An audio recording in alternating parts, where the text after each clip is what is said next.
कल अमानतुल्लाह खान के यहाँ ईडी की रेड हुई।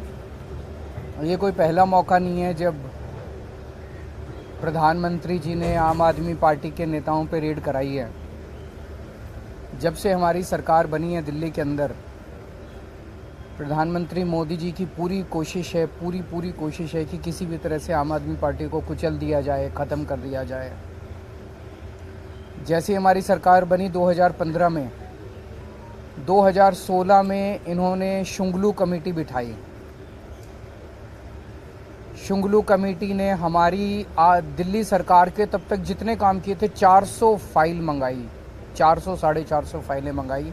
सारी फाइलें बड़े बड़े अफसरों ने बैठ के जांच करी और एक पैसे का, नए पैसे का भी घोटाला नहीं निकला। उसके बाद मोदी जी ने हमारे एमएलएज के ऊपर झूठे झूठे केस करने चालू कर दिए। हमारे आम आदमी पार्टी के एमएलएज पे अभी तक 170 से ज़्यादा केस कर चुके हैं, 170 से ज़्यादा, और उनमें 140 से ज़्यादा केसेस में जजमेंट आ चुके हैं, जिसमें सारे जजमेंट मोदी जी के खिलाफ हैं।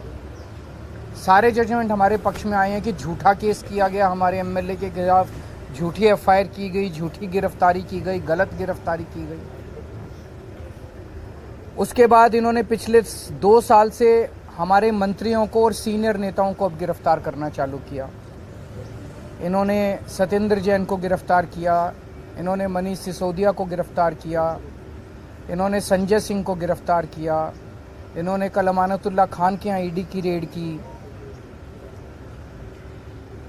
मामला चूँकि कोर्ट में है, मैं सब जुडिस है, मैं ज़्यादा नहीं बोलूँगा, लेकिन अगर आपने मनीष सिसोदिया के केस में पिछले हफ्ते सुप्रीम कोर्ट में जो सुनवाई हुई, अगर आपने वो सुनवाई सुनी हो, तो जिस तरह से जज बार बार उनसे एक ही सवाल पूछ रहे थे कि कोई तो सबूत दो, कोई तो सबूत दो, इन लोगों के पास एक भी सबूत नहीं था मनीष सिसोदिया के खिलाफ।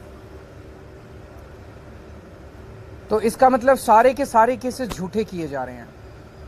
कल जो अमानतुल्लाह खान के यहाँ रेड हुई, वो भी एक तरह से, जिस तरह से आम आदमी पार्टी को ख़त्म करने के लिए मोदी जी की पूरी मुहिम है, उसी का एक हिस्सा है। आज तक एक नए पैसे का कहीं कोई हेरा फेरी नहीं निकली।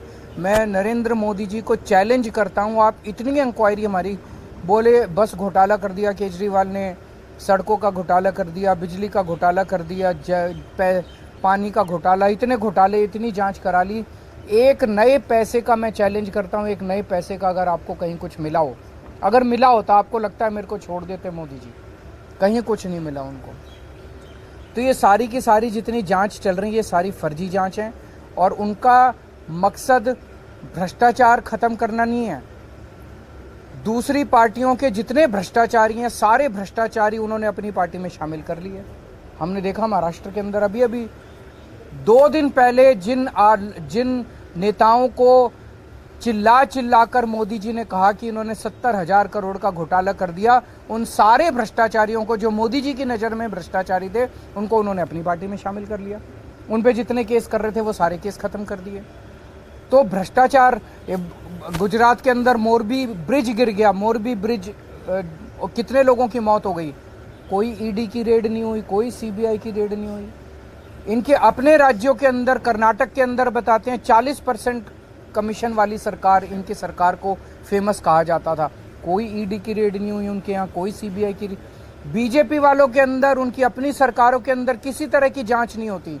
अभी सीएजी की रिपोर्ट आई है, उसने इतने सारे इनके घोटाले निकाले हैं, कोई सीबीआई की रेड नहीं होती, कोई ईडी की रेड नहीं होती। बताते हैं ये अपने दोस्तों के इन्होंने अरबों रुपए के लोन माफ कर दिए, कोई ईडी की।